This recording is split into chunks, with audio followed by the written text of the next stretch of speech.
जय श्री राधे। पूज्य श्री सद्गुरुदेव भगवान के चरणों में प्रणाम। पूज्य श्री भाई जी द्वारा साधकों को अंतरंग पत्र। पूज्य भाई जी कहते हैं, सप्रेम हरि स्मरण। तुम्हारे कई पत्र मिले, मैं तो ठीक समय पर कभी पत्र लिखता ही नहीं। नई बात हो तो क्षमा मांगी जाए। तुम्हारा स्वास्थ्य वैसे ही चल रहा है, दवा कोई खास काम नहीं करती, ऐसे समाचार मिले हैं। सो मुझे बहुत चिंता रहती है, पर जो कुछ हो रहा है सब श्री कृष्ण का मंगल विधान ही है। सब उनकी मधुर लीला के ही विचित्र प्रसंग हैं। जाने का योग नहीं हो सका, यह भी प्रभु की लीला ही है। पूज्य श्री सेठ जी चित्रकूट पधारे तो उनके साथ चित्रकूट जाने का मन होता दिखा। सो यदि वे जाएं और तुम जा सको तो बहुत उत्तम ही है।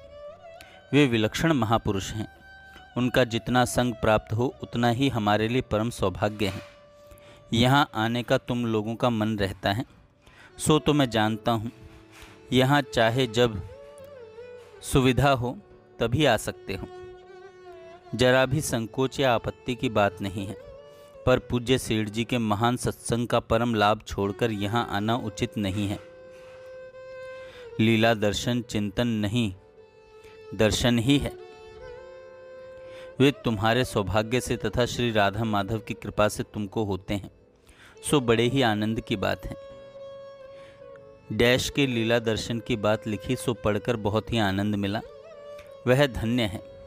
वह लिखती है, भैया अचानक तुम बहुत उपराम सा हो गया है, कुछ बताता नहीं।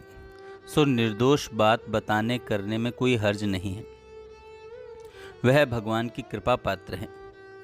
डैश को भी लीला दर्शन होने लगे, इसकी भी तुम लोगों को मेरी इच्छानुसार चेष्टा करनी चाहिए। डैश मिले तो उसको भी लीला दर्शन का तरीका बतलाना चाहिए। मेरा स्वास्थ्य इधर शिथिल चल रहा है, सावित्री की माँ के भी स्वास्थ्य में गड़बड़ी है। सब भगवान की कृपा के विविध रूप हैं। मन में सदा सब अवस्थाओं में प्रसन्न रहना चाहिए।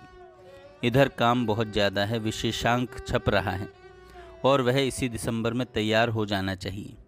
इसलिए रोज़ 4 फॉर्म तैयार किए जा रहे हैं, जरा भी समय नहीं मिलता। फिर मिलने जुलने वाले भी बिना ही बुलाए आते रहते हैं। चित्त सर्वथा एकांत रहता है। बंद कोठरी में अकेले पड़े रहने में सुविधा प्रतीत होती है, पर होता वही है जो श्याम सुंदर चाहते हैं। प्रेस के कार्यों से भी पृथक होना चाहता था। बार बार सेठ जी से मौखिक प्रार्थना करके तथा लिखकर भी प्रार्थना की, पर वे माने नहीं। डैश से राम राम स्नेह कहना, उसका पत्र मिल गया था। समय निकालकर उत्तर लिखूंगा। इस पत्र के साथ श्री राधा जी के प्रति कहे हुए श्री श्याम सुंदर के कुछ प्रेमोद्गार भेज रहा हूँ। इन्हें डैश आदि को पढ़ा सकते हो, नकल भी दे सकते हो। श्री कृष्ण एक दिन निकुंज से बहुत देर से पधारे। श्री राधा उनकी प्रतीक्षा में बहुत दुखी थी। श्री कृष्ण को भी अपनी देरी से बड़ी ग्लानि हुई। तब उन्होंने आंखों में आंसू भरकर कहा, प्यारी राधिके, रोज की आदत मेरी यह छूटनी संभव नहीं। भूल जाओ तुम मुझे यदि चाहती हो सुख कहीं। भरा दोषों से तुम्हारे साथ कुछ तुलना नहीं। रूप गुण माधुर्य में तुमसी नहीं ललना कहीं। दिव्य प्रतिमा प्रेम की तुम त्याग की शुचि मूर्ति हो। इस अभावों से भरे जीवन की मधुमय पूर्ति हो। अतुल निज गुण से मुझे गुणवान ही तुम जानती। प्रेम गुण माधुर्य पूरित हो मुझे तुम मानती। गुण अमल अति पर असल में है तुम्हारा भ्रम महान। भूल से तुम जानती हो मुझे नित्य शुचि प्रीतिमान। प्रेम निर्मल से रहित शुचि रूप सद्गुणहीन में। मधुरिमा मुझ में न कुछ हूँ कलुष पूरित दीन में। योग्यता की दृष्टि से मैं अनाधिकारी हूँ सदा, पर न करती तुम मधुर निज प्रीति से वंचित कदा। इस तुम्हारे एक अंगी प्रेम का मैं दास हूँ, इसी से रहता तुम्हारे पद युगल के पास हूँ। चाहता तुम छोड़कर मुझको बनो बस सुखी अब। देख कर तुमको सुखी होगा मुझे परम सुख तब। पर सकोगी छोड़ तुम संभव नहीं लगता मुझे, तुम ही प्राणाधार भारी दुख भी होगा मुझे। इतना कहकर श्याम सुंदर रोने लगे। श्रीमती राधिका जी अपने को नहीं संभाल सकी। वे श्याम सुंदर के चरण कमलों से लिपटकर अपनी प्रेमाश्रु धारा से उनके चरण पखारने लगी। एक साधक को पूज्य भाई जी कहते हैं, तुम्हारा पत्र मिला, पढ़कर बड़ी प्रसन्नता हुई। डैश का भी पत्र मेरे पास आया, उसका उत्तर इसके साथ लिखकर भेज रहा हूँ। उसके भाव बड़े ही ऊंचे हैं। श्री राधा माधव की उस पर बड़ी कृपा है। बाबा भी उसकी बड़ी प्रशंसा करते हैं। तुम्हारे लीला दर्शन का काम ठीक चलता होगा। प्रेम राज्य में जब कोई प्रेमी आगे बढ़ जाता है तब उसके मन में प्रेमास्पद का मन आकर उसके मन को मिटाकर अपने एकाधिकार कर लेता है। उस अवस्था में उसके मन में प्रतिकूलता नामक कोई वस्तु नहीं रह जाती। देखो, 3 स्तर हैं। पहला, भगवान का प्रत्येक विधान मंगलमय है। वे जो कुछ विधान करते हैं उसी में हमारा निश्चय ही परम मंगल छिपा है। यह समझकर विश्वास कर प्रतिकूल प्राणी पदार्थ परिस्थिति के प्राप्त होने पर उसमें मंगल देखना, इसमें अपने मंगल की इच्छा वर्तमान है। पर भगवान के विधान में मंगल का विश्वास है।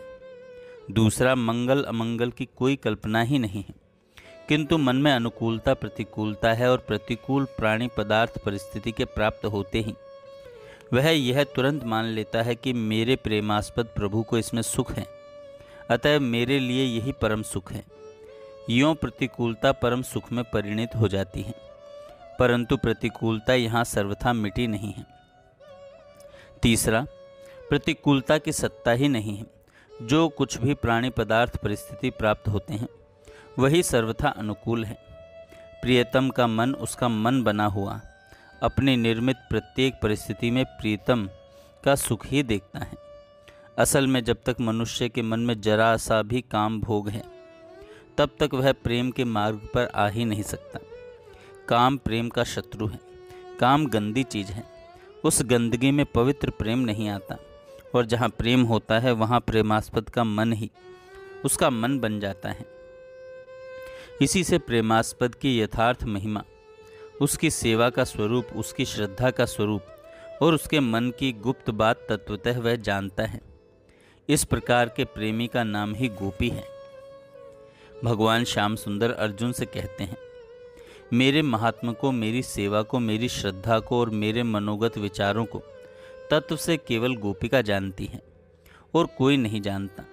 इसी से गोपी का जीवन, उसका शरीर रक्षण, उसका प्रत्येक विचार तथा कार्य श्री श्याम सुंदर को सहज सुख पहुंचाने के लिए ही हुआ करता है।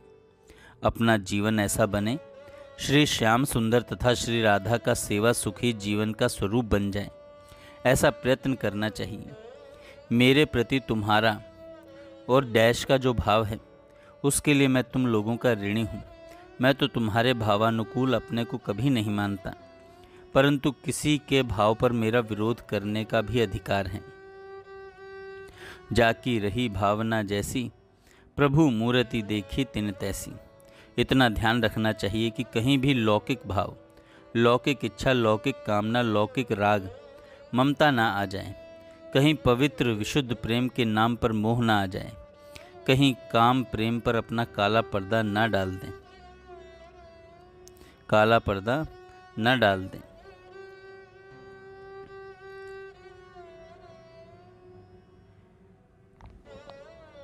भाई जी कहते हैं, एक दिन श्री राधा रानी की बड़ी विचित्र झांकी के दर्शन हुए। कभी वे श्याम सुंदर को देखती हैं, कभी हंसती हैं, कभी न देखकर रोती हैं, कभी उनके रूप सौंदर्य का स्मरण करती हैं, कभी अपने को सदा भूल जाती हैं। एक प्रिय सखी पास थी, उसी के सामने श्री राधा अपने भाव व्यक्त कर रही थी। व्यक्त करने की चेष्टा नहीं थी, स्वतः ही उनके मुख से स्थिति का वर्णन हो रहा था। बड़ी ही मार्मिक सुधा रसमयी झांकी थी। उसी का कुछ भाव एक पद में लिखा गया, वह इसके साथ भेज रहा हूँ।